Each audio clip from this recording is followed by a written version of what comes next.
Assalamualaikum warahmatullahi wabarakatuh. Saya sudah bersama dengan salah satu fisioterapis di Jogja yang sudah cukup bisa dibilang legend lah di Jogja. Saya sedang bersama Bu Murono. Oke, sedikit perkenalan dulu. Bu Murono ini siapa sih dan menangani apa sekarang? Oh iya, terima kasih. Assalamualaikum warahmatullahi wabarakatuh. Waalaikumsalam. Saya Ibu Murono, seorang fisioterapis. Saya lulusan Akademi Fisioterapi di Depkes Surakarta tahun 1974, dan saya setelah lulus kerja di Rumah Sakit Bethesda selama 23 tahun, dan kemudian kerja di Rumah Sakit PKU selama 15 tahun. Dan alhamdulillah sekarang mulai tahun 90 itu kami telah membuka klinik fisioterapi sendiri.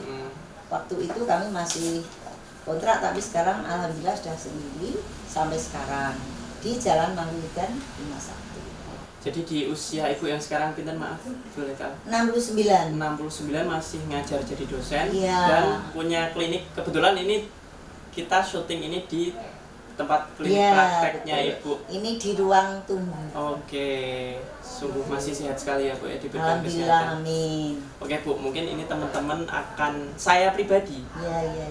akan menanyakan sebenarnya apa sih fisioterapis itu, yang mungkin kalangan anak-anak muda sekarang atau orang-orang kurang tahu sebenarnya. Gitu ya. Fisioterapis itu teknik pengobatan atau yang seperti apa? Oh gitu ya.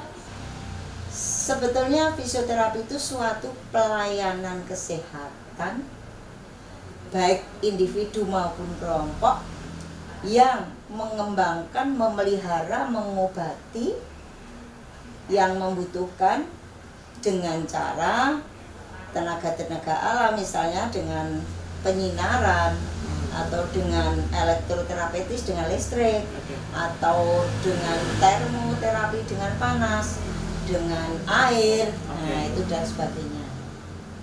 Kemudian yang diobati, yang diobati itu juga ada bermacam-macam. Misalnya sakit sendi, sendi itu misalnya orang bilang encok, terkilir, kemudian pegel, inu, boyok, itu otot kaku, sering kram, apa itu. Kalau sehabis digep itu biasanya kan kaku. Kadang-kadang pasien kan susah mau melatih gerak dan fungsi lah. Kita fisioterapi memberitahu, mengajarkan dan melaksanakan gerak dan fungsi. Juga edukasi. Jadi kalau di rumah diajari, oh nanti latihannya harus begini biar tidak terlalu kaku di situ. Kemudian ada dari saraf ya. Saraf itu, saraf kita tuh ada dua. Yang satu saraf pusat, yang satu saraf tepi. Kalau saraf pusat ada dua, yang satu di otak kita. Biasanya kalau kena gangguan nanti akan stroke. Ya, lumpuh separuh. Tapi kemudian kalau yang di tulang belakang itu biasanya kalau kena cedera itu dua tangan, dua kaki malah bisa stroke. Tanda-tandanya kalau kelemahan itu misalnya ada geringgingan gitu loh Mas. Nah itu geringgingan, kesemutan. Kesemutan itu juga macam-macam. Belum semuanya dari itu, mungkin kurang darah juga bisa kesemutan. Tapi kalau diperiksa, oh habis kecelakaan ada fotonya, oh ternyata itu dari tulang belakang, itu juga bisa. Kalau misalnya yang tepi, yang saraf tepi, misalnya saraf di belakang telinga sini nih kena angin atau kena ini jadi radang, kemudian ini jadi perot separuh. Iya, itu jadi perot separuh. Hanya karena kedinginan itu? Ya, karena kedinginan, dingin yang menusuk sini itu kan ada saraf di sini, namanya saraf ketujuh ini. Kena, kemudian ini jadi perot. Kalau ini lemah, yang kena perot, maka perotnya ke kiri. Itu bisa kena seperti itu di usia berapapun? Atau usia berapapun. Malah kapan itu ada yang usia 3 tahun udah kena. Kan mungkin karena kondisi lemah. Kalau anak-anak itu kan makan susah, kemudian suka naik sepeda motor yang ditaruh di depan, kena angin, nggak pakai helm atau nggak pakai kudung itu juga bisa.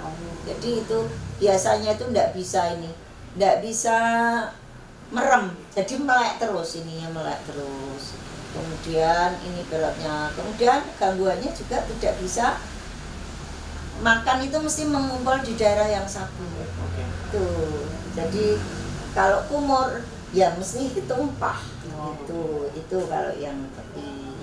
Untuk di klinik sini Bu, yang klinik praktek sini kebanyakan atau secara umumnya pasiennya gitu. Gejala apa atau sakit apa Bu? Oh ya, kalau di pasien sini itu memang Mas itu musiman. Oh, musiman. Jadi musiman.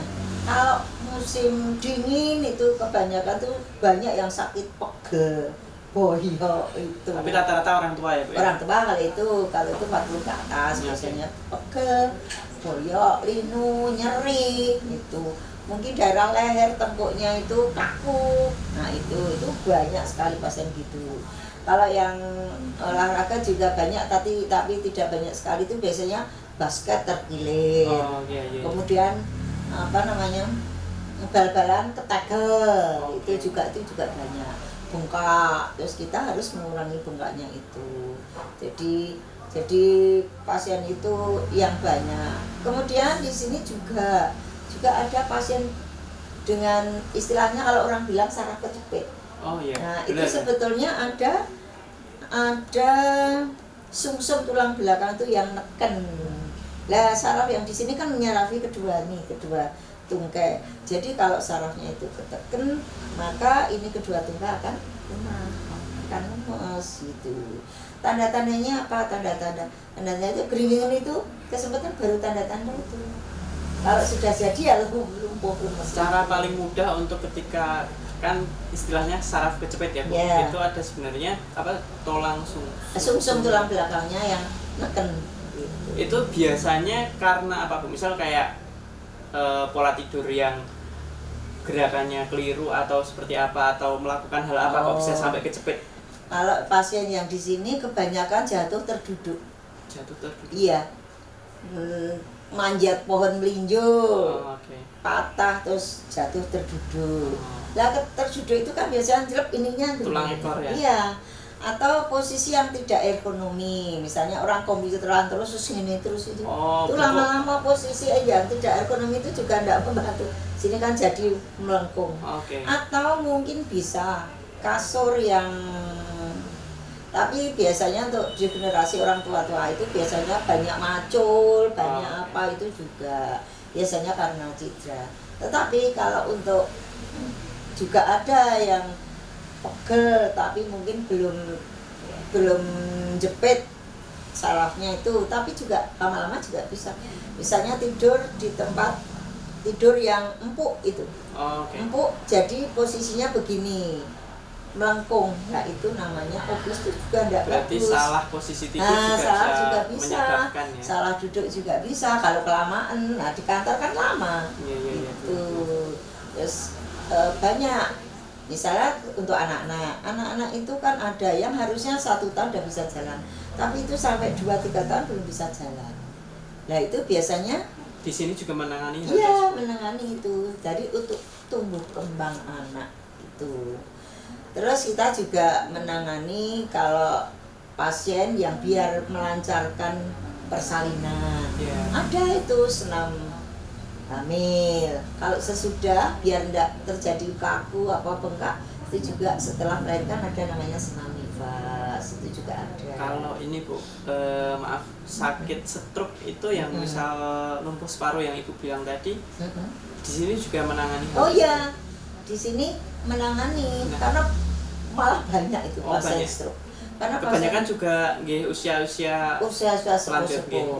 Tapi juga ada kalau stres itu bisa juga, tapi hanya sementara ya.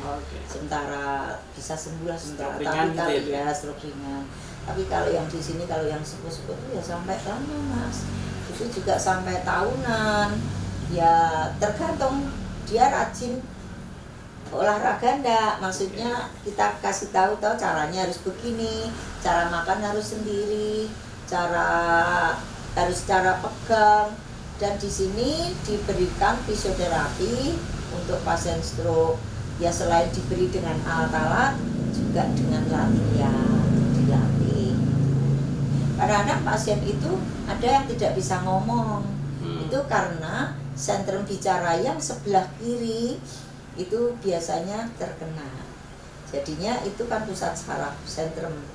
Jadi ini ngomongnya juga susah. Biasanya kalau anak kecil sulit bicara. Nah, kalau anak kecil itu mungkin karena ada kelainan di otaknya. Biasanya kan kayak kena demam panas dulu, terus betul. gak sembuh-sembuh itu tuh. Iya, jadi anak start itu kan ceritanya panas, tapi panasnya sampai di otak.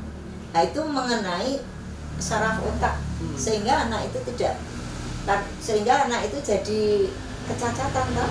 Ya tangannya juga mungkin ini, mungkin juga ngomongnya juga susah karena itu di otaknya yang kena. Jadi panas ke otak tuh nggak boleh, makanya kalau anak sudah panas itu segera dikompres, terus bawahnya dikasih hangat biar panasnya tidak ke otak. Selama pengalaman Ibu selama ini menangani pasien, Bu, apakah ada yang pasien sangat berat banget terus akhirnya sembuh? Itu sakit apa? Ya, ada juga. Jadi ada pasien yang dulu jatuh dari olahraga terjun payung. Tapi masih muda, masih umur 23 tahun. Dia terjun payung. Kemudian dia langsung lumpuh, tidak bisa jalan. Dia sudah mondok di rumah sakit, kemudian untuk melanjutkan fisioterapinya di sini. Lumpuh itu karena patah tulang atau? Iya, karena dia jatuhnya terjun itu kan jatuhnya duduk, terus ini ada patah tulang, terus saraf ini sehingga ini lumpuh. Jadi waktu di rumah sakit itu zaman dulu tidak ada operasi ya, jadi ditraksi itu ditarik untuk mengembalikan tulang terus tempatnya ya itulah. Kemudian di fisioterapi di sini dia sudah di kursi roda selama hampir 1 tahun. Tapi terus di sini setiap pagi, setiap hari di fisioterapi terus dilatih jalan, di ini pakai korset. Itu akhirnya alhamdulillah karena juga masih muda ya, alhamdulillah bisa jalan. Ada lagi yang ininya lumpuh sudah 2 tahun tidak bisa jalan, tapi ternyata memang harus dioperasi, makanya kita merujuk ke rumah sakit untuk dioperasi. Nah setelah 2 tahun tidak bisa jalan, terus begitu operasi 10 hari fisioterapi, alhamdulillah pulang jalan sendiri.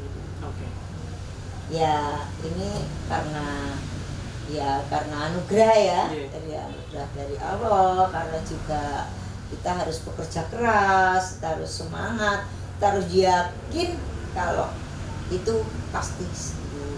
Ya minta dong pada kan.